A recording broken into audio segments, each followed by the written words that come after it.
Hello there, assalamu alaikum, and ahlan wa sahlan, marhaba ji, ayanu, bukhair ragle, and a very good morning to all of you.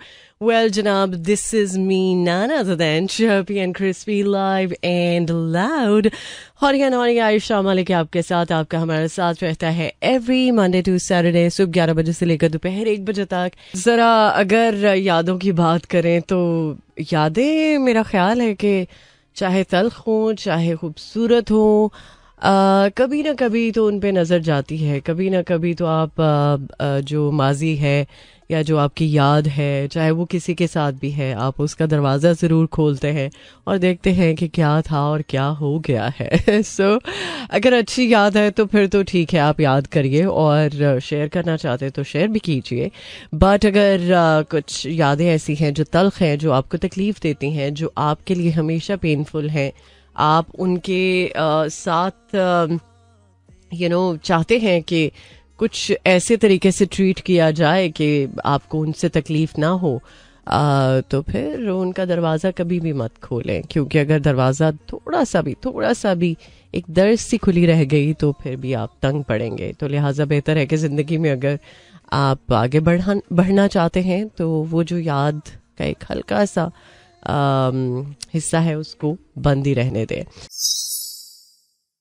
कोई कुछ भी करता रहे, हमें अपनी ज़ात से गर्ज होना चाहिए. हमारी ज़िंदगी में क्या है और क्या नहीं है, किस पे हमें फोकस करना है, किस पे हमें ध्यान देना है, किस से हमें छुटकारा हासिल करना है, किस तरीके से हम अपनी ज़िंदगी के जो अफेयर्स हैं उनको बेहतर कर सकते हैं. सो इससे मेरा ख्याल हमारी ज़िंदगी बेहतर होगी और हमें इस बात का एहसास भी होगा कि हमारी ज़िंदगी में कुछ बेहतरी आई है. बट एक्चुअली जब हम इस बात का एहसास नहीं ना करते और हम दूसरों की सिर्फ टो में रहते हैं, तब जाके शायद हमें नहीं अंदाज़ा होता. लेकिन एक वक्त ज़रूर आता है कि हमें पता चलता है कि यार ये हमारे साथ क्या हुआ, जो कि नहीं होना चाहिए, जो भी होता है. राइट. सो कोशिश करें कि अपनी ज़िंदगी पे फोकस करें, अपने मामलात पर फोकस करें, ना कि दूसरों की ज़िंदगियों में क्या हो रहा है उनमें तांका झांकी वाली जो बात है. अगर आप किसी सेलिब्रिटी को फॉलो करते हैं ना, तो आप इसीलिए फॉलो करते हैं कि उसके बारे में आप देखना चाहते हैं, उसको आप पसंद करते हैं. नापसंद करने वाले लोगों को कौन फॉलो करता है? पहले तो ये बात करें ना. अगर आपको कोई पसंद ही नहीं है, अगर आप किसी को नहीं चाहते कि आप उसको देखें भी, तो आप उसको कैसे फॉलो कर सकते हैं? अब ये भी एक बड़ा अजीब सा मामला है कि आप किसी को फॉलो भी कर रहे हैं और उस पर हेट कमेंट भी कर रहे हैं. कैसे मुमकिन है यार? मतलब लोगों का कैसे दिल कर जाता है कि आप किसी के ऊपर कीचड़ उछालें, किसी के ऊपर ऐसी बात करें?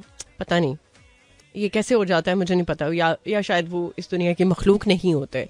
जो मर्जी हो जाए, जिस तरह से मर्जी आपको आसपास या कुछ थपेड़े पड़ते रहें, लेकिन एट द एंड सारा कंट्रोल आपके अपने हाथ में होता है. किस तरह से आपने अपने आप को डील करना है, किस तरह से आप अपने आप को बेहतर तरीके से कंडक्ट करेंगे, ये आपके ऊपर टोटली आपके ऊपर डिपेंड करता है. और आई एम श्योर कि आप जिस भी सिचुएशन में हैं उससे अच्छे तरीके से ही निकलेंगे, ना कि आप का जो दिमाग है वो काम करना छोड़ देगा.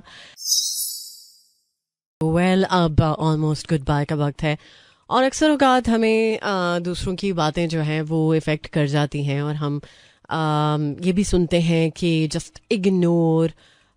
लेकिन एक्चुअली एक बात तो फॉर श्योर है, हम रोबोट्स तो हैं नहीं, हम इमोशन से भरपूर इंसान हैं. और ह्यूमनली ये चीज़ इम्पॉसिबल है कि अगर आपका किसी के साथ कोई रिश्ता है, कोई आप एक बॉन्ड शेयर करें और उसमें अगर आपका उसके साथ कोई अच्छा या बुरा बिहेवियर आप फेस करते हैं, डिसरिस्पेक्ट आपकी होती है, या आपके साथ कुछ ऐसी बात होती है जो आपको एकदम से ट्रिगर करती है, यार ये क्या हुआ, तो वो एक्चुअली इसीलिए होता है क्योंकि हम इमोशनल लोग हैं और हमारे अंदर चाहे बहुत ज़्यादा इमोशंस ना सही, लेकिन एक आध इमोशन तो एग्जिस्ट करते हैं. तो उसमें जब लोग ये कहते हैं ना कि जस्ट इग्नोर देम, कोई फ़र्क नहीं पड़ता, फ़र्क एक्चुअली पड़ता है. और आप जस्ट उस चीज़ को प्रोसेस करें और फिर रियलाइज़ करें कि आप के साथ जो हुआ है इसको किस तरह से डील करना है.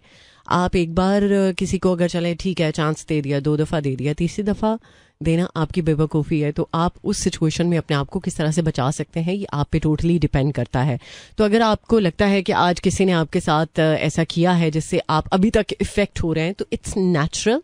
आपको अगर आसपास के लोग ये कहते हैं जस्ट इग्नोर, कोई बात नहीं, इजी लो, इजी नहीं लिया जा सकता, इग्नोर नहीं किया जा सकता। अगर आप के अंदर एक आध इमोशन भी है ना उस इंसान के लिए और उसके साथ आपका कोई एक अच्छा बॉन्ड है, तो फिर आप इस चीज़ को लेट गो नहीं कर सकते। हाँ, एक्सपीरियंस करें, उस चीज़ को फील करें, बट बहुत ज़्यादा देर तक के लिए नहीं। इतना देर के लिए अगर आप करेंगे कि आपकी खुद बस हो जाए तो फिर काम ख़राब हो सकता है। तो इतना बर्दाश्त करें कि जितना आपको प्रोसेस करने में उस चीज़ को टाइम लगे, और उस प्रोसेस के बाद आप किसी एक कंक्लूजन में निकल आएँ कि हाँ ये आपको करना चाहिए, और इस चीज़ के साथ आप अपने आप को प्रोटेक्टिव रख सकते हैं। वही बात हमेशा जब मैं बात करती हूँ कि अपना कंट्रोल जब आपके अपने हाथ में होता है तो फिर शायद चीज़ें हैंडल करना थोड़ी सी आसान हो जाती हैं। तो फिलहाल अब इजाज़त का वक्त है, और आप सबसे यही रिक्वेस्ट करूँगी कि यार अगर कोई आपके साथ अच्छे से बिहेव कर रहा है ना, तो एटलीस्ट आप कुछ और नहीं कर सकते, लेकिन एक चीज़ ज़रूर कर सकते हैं कि आप उसको डिसरिस्पेक्ट ना करो, उसके इमोशंस की कदर करो। इमोशंस की कदर करने वाले लोग कम ही पाए जाते हैं, बट आप एक चीज़ तो कर सकते हैं। आप अगर कोई इज़्ज़त आपको दे रहा है तो उसको रिटर्न में उतनी ही इज्जत चलो दे दो जितनी वो आपको दे रहा है। खैर, इंशाल्लाह मुलाकात होगी अब आपके साथ मेरी कल सुबह 11 बजे। टिल देन टेक केयर, अल्लाह हाफिज, अल्लाह निगहबान एंड खुदा पामान। This is Mira FM 107.4.